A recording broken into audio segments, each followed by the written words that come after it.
first 4 or 5 rounds, you seem to take it a lot easier than you did in the last half of the fight. I think you got to respect Danny Jacobs, what he's done in the sport. And listen, he had a long time out of the ring, so he wasn't sure how he was going to come out. And you see what he done to Peter Quillen in the first round of their fight. So you've always got to throw caution to the Woodbridge fights like him, tie him up, make your moves early doors and see what he's got. See what power was it was the one side and just be sensible. There was a time in the seventh round when you saw an opportunity. Was there something in your head where you thought you could actually knock it down, maybe finish him?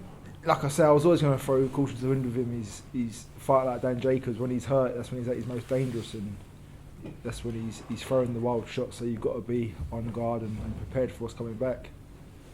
John, you've had close fights before. What was that feeling like at the end, where you sort of got that?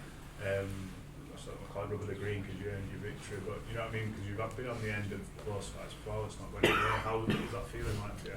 It was a strange one tonight. I mean, being the hometown fighter, but on the away side of the card, which was strange. But yeah, I mean, it was great. I mean, I've not really won too many 12-round decisions, which is strange. But it was great to go in there with a great fighter like Danny Jacobs and come away victorious.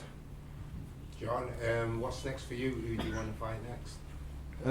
Whoever, Tony, Charlie, Eddie tell me to. Listen, we all want Canelo, but Canelo does what Canelo wants to do, and who knows who he's fighting next, whether it will be cruiserweight, light heavyweight or super middleweight. So I'm not going to hang around with it for him too much, just going to see what options come up and see what works best for us. Tony, was that the sort of game plan going into the fight where you, like you said, threw caution to the ring initially, first few rounds, and then sort of figured out what Danny Jacobs was about, and then became a bit more aggressive as time went on? Which, like John was saying, you know, we know Danny Jacobs is a big puncher. And not just a big puncher, but he's a world-class fighter. You know, when you look at his resume, you know, his losses are like to Canelo and Golovkin, and a lot of people thought he beat Golovkin, you know, so, you know, you've got to be smart in there. I thought John worked him up really well up close inside when Jacobs was trying to hold him. I thought he worked well with his short uppercuts inside and started opening him up.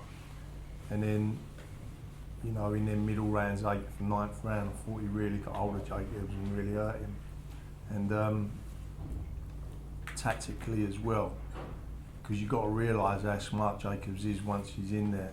And I thought John's skill just matched Jacobs all the way through the fight.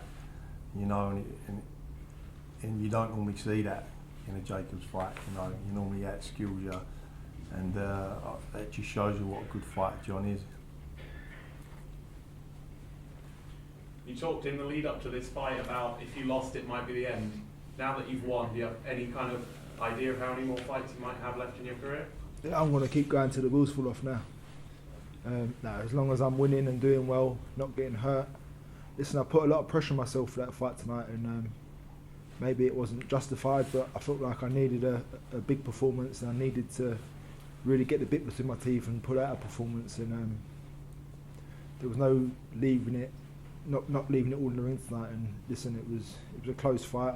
I don't know if it was that close. I'll have to watch it back, but I think I did what I set out to do. I didn't think I'd get Danny Jacobs out there at any point, and I was always satisfied with a 12-round victory. Listen, if a knockout come, it would have been lovely, but Danny's a great fighter, and listen, it's easy to go in there and say you've got to not respect him, but what he's achieved in the ring and more so out of the ring, he's a hell of a fighter and a great champion. John, how do you compare him to the other guys you've been in with, Billy Joe Saunders, Callum Smith, etc.? But oddly, I feel like that fight was a lot closer than the Callum Smith fight. I felt like I ran away with the Smith fight at times, and I didn't think it was even that close. But I mean, Danny Jacobs is a world-level fighter. He's got a bit of everything. His speed's probably not what it once was, but he's still got a fair amount of power. His shot selection, more so his knowledge of the ring. He knows where he is at the ring all the times. He come forward a bit more than I thought he would tonight. As of late, he's been a bit more on the ropes, more back foot, but he engaged a bit more. And I don't know whether that's because I was forcing the pace and making him throw when he didn't want to. But I was just pleased with it. Johnny, it looked like you hurt Daniel earlier on in the fight. Was there any point in that fight where he hurt you and we questioning you, like, you know, is this how your performance was?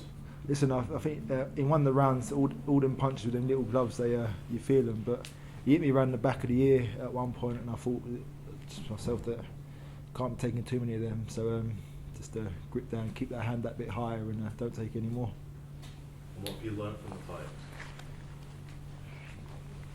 Just that activity is key in this sport, and I mean, listen, COVID's been no good for anyone, but to be the best you can be in this sport, you've got to be active and you've got to be on it at all times. What conversations did you have with Daniel after the fight? Listen, it's just more fanboy. I'm just telling him that I respect him as a fighter. He's had a great career, and I appreciate him coming over to these shores and fighting me in my backyard. Eddie said that if Daniel lost this fight, that he'd recommend he retire. Was there any conversation with yourself? Did he mention that to you? No, I mean, listen, I think Danny Jacobs has got a big enough name that he could go and fight a Jake Paul next and earn $5 million and hopefully do a job on him. But listen, for myself, I've not got Danny Jacobs' resume, and I felt like the pressure was on me tonight to win and put on a performance. So that's why I mounted the pressure on myself. But listen, I'm sure there's other options for Danny Jacobs. He can look at and rematch with someone like Rosado or whoever. He's a big enough name, and he can knock other big names out. I know how gutted you were after that Callum Smith loss, which obviously you said then you thought you won it. How do you feel now? Now, a couple of years later, you won a massive fight against a big name, huge name. How do you feel right now? Listen, I feel on cloud nine. I mean, it's been a slow 2 years. I don't think I've had much time out of the gym in them 2 years, have I? I mean, it's been slow. It's been frustrating because 2020 was a very slow year. We was working towards dates and they kept getting moved, and I think I was meant to fight in September originally, and then ended up fighting in December, and a real lackluster performance in Miami, and then you're desperate to get off to a good start in the start of the year, and then it wasn't until September I boxed again. So I'm blessed this year that I got out so early in the year, February. Hopefully we can get out again in the summer, and maybe even get 3 fights in this year. It'd be lovely.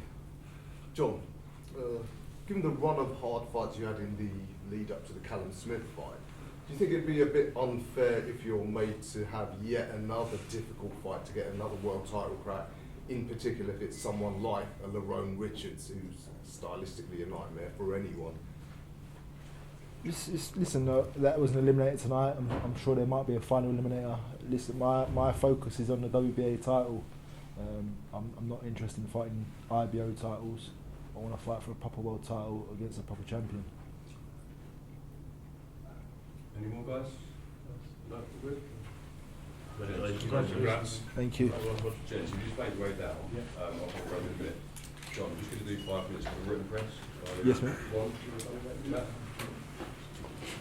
Right, can we get an as well, mate?